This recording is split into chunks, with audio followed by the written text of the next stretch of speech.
Hey guys, welcome to Books Are Sick. I am Nick. Thanks for tuning in to watch me talk about books and other types of things. I have had a really busy week. It's just been a busy week life-wise. I have a wedding tomorrow that I'm shooting. It's my first wedding in about a couple months, actually. I'm in my off-season mode right now, so I'm not shooting a ton.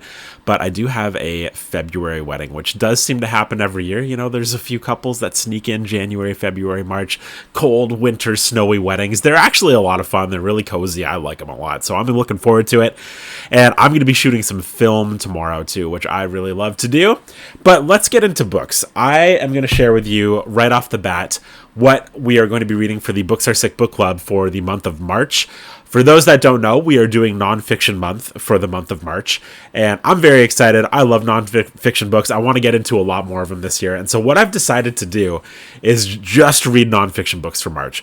I'm going to do away with all the fiction, all the books that I actually really truly do love, and only read nonfiction. I've got the ones picked out, but the ones that we're reading for my book club, and I say ones, plural, because we're doing two, because two books tied in a dead tie, 40% each. It's never happened before, so instead of doing like a final showdown, we're just going to read both. The first one we're reading, I don't have a copy of yet, but it's Braiding Sweetgrass.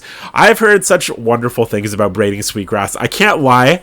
I've heard nothing but good things, but I'm having a hard time getting like super psyched to read it because all I really know about it is it's like about plants. I like plants, but you know, to read a whole book on plants, I know I'm very surface level. I'm just like, it's because I haven't read it that I don't have the appreciation for it. But I know once I read it, I'm probably going to love it because it has been 100% praise that I've heard for this book, from this book. Apparently the audiobook is incredible too. So I don't know which way I'm going to go with it, but Braiding Sweetgrass is going to be our first book. We're going to read that March 1st until March 14th. And then we're going to do the live March 15th for Braiding Sweetgrass. And then polar opposite, we are jumping into In Cold Blood by Truman Capote. Couldn't be two more different picks. So this is kind of like, I guess you might almost consider like a modern classic nonfiction book. Are there classic nonfiction books? Is that even a thing? I should have looked that up. I have no idea. This might be considered one if that is a thing. In Cold Blood, Truman Capote. I have this cool Folio Society copy I found thrifting, actually. It was like $20, which is not bad for a folio copy. So that's the copy I'm going to be reading.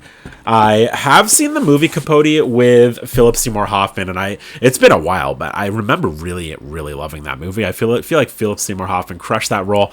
I'm excited to read this book and see what is happening with that. I'm excited for Braiding Sweetgrass. So after the live on March 15th, we're going to jump into In Cold Blood, and then at the end of March, we'll do the live for that one. So kind of a fun double up month. Again, we've never done that before, but it should be a good time. The other nonfiction books that I'm going to read, because as I said, I'm going to only read nonfiction books for the month of March, are Isaac Storm. This is by Eric Larson. This is about a storm, a man, a time, and the deadliest hurricane in history. I can't wait. Eric Larson's an author I really, really like. I really loved in the Garden of Beasts. That one was pretty incredible. Really, really unique nonfiction book. And I'm excited to jump into that. The other one, oh my goodness. So this book just completely fell apart on me. It's in pieces. I don't know if you can kind of guess what it is. Can you guess? Say Nothing.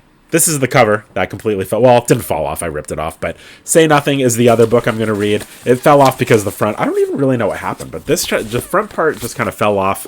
I swear I actually didn't fully do this one purposely. Once it kind of started falling apart, I went full bar with it, and I'm just going to use this as the bookmark. I don't know. A True Story of Murder and Memory in Northern Ireland by Patrick Radden Keefe. Patrick Radden Keefe is a nonfiction author that I've been really excited to try out, so that's why I'm going to give this one a go. His other one, The Empire of Pain, is supposed to be pretty phenomenal as well. I might try to sneak that one in as well if I have the time, but for now, these are the four that I'm definitely going to read for March. So it's going to be a full month of learning and just having a good time, hopefully, or being stressed out. I don't know. We'll see what happens. I can't wait. I am still reading Wuthering Heights. I have been saying this for pretty much the entire month of February. I started this right at the top of the month and I kind of put it down. I'm still on page like 32. I've really not made any progress on this. I feel like for this book, I'm just finding that I have to be in the absolute most perfect mood, most perfect mental state, most perfect amount of focus to really want to pick this up and read it. And I have not felt that this entire month. It's been a busy month, so that is not helping. But Wuthering Heights has been a struggle so far, but only in the sense that I'm not finding the time to pick it up and get to it. I do think I'm going to end up liking it. I do like classic writing. I do like classic literature. And I don't know. I think I like terrible characters, and these people all seem like they're kind of terrible, so I do feel like I'm going to like it for that. But we'll see how that goes. I'm still plugging away for Wuthering. I have to read it. I'm doing the live at the end of the month. That is our book club book for this month, so I got to read it because I got to talk about it at the end of the month. I've got, like a week and a bit left. We'll see how that goes. Also wanted to share, so I don't know if you can see that, spoiler, whatever, but I have decided, I've decided this a few months ago and the month before that and the month before that, but never ended up doing anything about it, is I really, really, really have the itch to read another Stephen King book. Stephen King is an author that I just love so much, and it's been a minute since I've read one of his books, so I perused my shelves, I was like, which one? A few were jumping out at me. Under the Dome is an obvious one, because I've wanted to read Under the Dome for a half minute. It just seems like a really fun, very Stephen King-y book. But there's another one on there that it just feels like, as a Stephen King fan, you should have read before you read Under the Dome, and before a lot of other books as well. And I sometimes get questionable faces when I say I haven't read this one yet. So I'm going to make the effort to read Christine by Stephen King at some point over the next month and a half. Maybe beginning, what's after March? April? Maybe beginning of April. This will be my first book. Christine is about a car that comes to life or something like that. I've saw the movie, but it's been a long, long time. So I don't really remember what this is about. It's love at first sight for a high school student, Arnie Cunningham, when he and his best friends Dennis Gilder spot the dilapidated 1958 red and white Plymouth Fury for sale, dubbed Christine. I'm looking forward to this. I don't know that I'm gonna there's a reason I haven't read it yet. The story doesn't really strike me as something I'm gonna love, a car coming to life, but I think if I could just kind of sit back and get into the weirdness of it, the quirkiness of it, I'll probably quite enjoy it. So Christine's gonna be my next Stephen King book. Did want to share this pickup as well. I was at the bookstore for, I would say, a fair amount of time the other day, and nothing was jumping out of me. I like just walking around bookstores in hopes that a book is just going to hit me in the face, and I'll be like, yeah, I want to buy you. Even though I'm not going to read you for a while, I want you. But that was just not happening. And my friend Zach works at the bookstore, and I was like, Zach, give me a book. I need a book. I've been walking around here for forever. Please help me. And he was like, well, you're in the right area. Here's a book here. He pulled out this one that he really loved, and it sounds wild. It did win the Nobel Prize for Literature, so I feel like there's a good chance it's good. This is called Drive Your Plow Over the Bones of the Dead. Yeah. This sounds cool to me. Has anybody read this? Let me know if you have, and let me know if you like it. It sounds absolutely wild. It sounds absolutely wild to me. I had to cut there because I've tried to read this New York Times review like 4 times, and I keep messing up the word philosophical and marvelously. Let's see if I can do it. A marvelously weird and fable-like mystery. A philosophical fairy tale about life and death that's been trying to spill its secrets. Secrets that, if you kept your ear to the ground, you knew in your bones all along. I don't know. It's going to be crazy. I'm looking forward to it. So that's that one. The book I'm currently reading, I'm going to go get.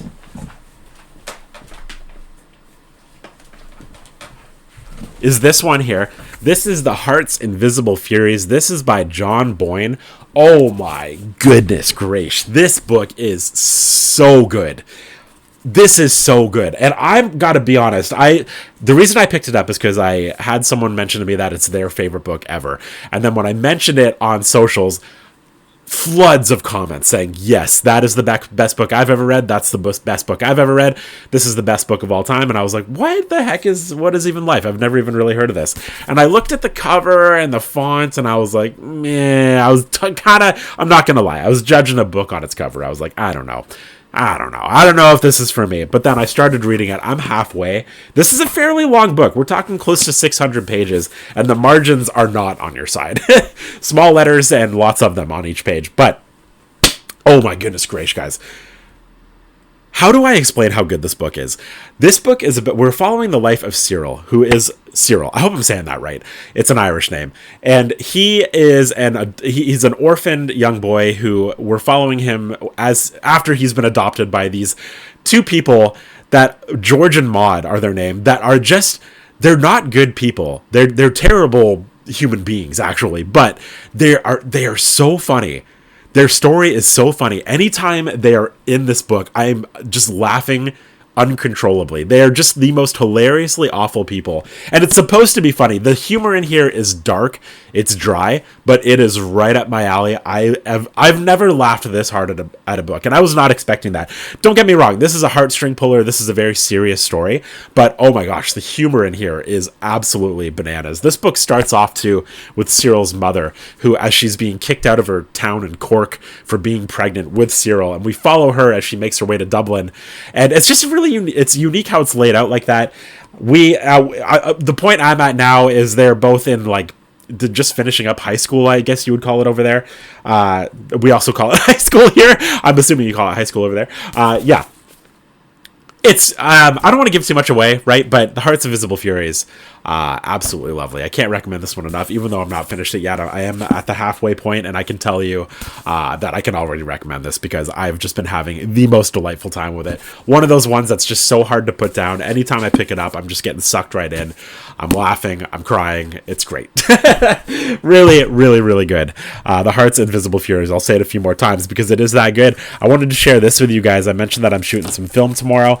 I went to the camera store by myself, which is not something I like to do because when I do that, bad things happen, but I did it. And I picked up this beautiful camera that I'm going to share with you. I've had one of these before, but I haven't had one in a few years. This is a Rolleiflex here. This is a twin reflex film camera here. It comes with this beautiful leather case with the red sort of velvet interior there, which is just kind of like a nice added bonus. But this is an absolutely beautiful camera that shoots 120 film. It's square. It's a square format film, so all the photos are square. But it is just an absolute. There's so much character to this camera. This has nothing to do with books. I just wanted to share this. I can't wait to have this back in my life because it is just such a fun, unique camera that I love to death. And yeah, happy to have this back in my life. So I just wanted to share that. Can't wait to bring that tomorrow and have some fun with it, and just to bring it around with me day-to-day life and get some start shooting some more medium format film again. Oh man. So part of our movie club is a part of the movie club is a part of my Patreon, the Books Are Sick Patreon, which is also where the book club is held. And every week, it's a very chill movie club. We just watch a new movie every Tuesday and then kind of talk about it. Did we like it? Did we not like it? It's more just a for fun thing. But the poll that we're voting on right now is debut roles. I thought I'd share this with you quick. So these are all movies that had a debut movie for a well-known actor. So we've got The Princess Diaries 2. That was the debut of Chris Pine. Empire of the Sun. That was the debut for Christian Bale. A Night at the Roxbury was the debut for Eva Mendes. I hope I'm saying that right. Hangmen. Sandra Bullock. A Nightmare on Elm Street. Can you guess? I'm going to let you guess that one. Primal Fear was Ed Norton. That's a good start, eh? Primal Fear. Drop Dead Gorgeous was Amy Adams. Halloween was Jamie Lee Curtis, of course. The Witch was Anya Taylor-Joy. And Blood Simple was Frances McDormand. So we're voting on those right now. Right now, Empire of the Sun is in the lead, which I'm happy to see because that movie is slept on. I think that movie is really, really good. It was kind of Steven Spielberg transitioning into making serious movies. Serious in the sense that, you know, there's no alien from outer space or like a murdering shark, you know.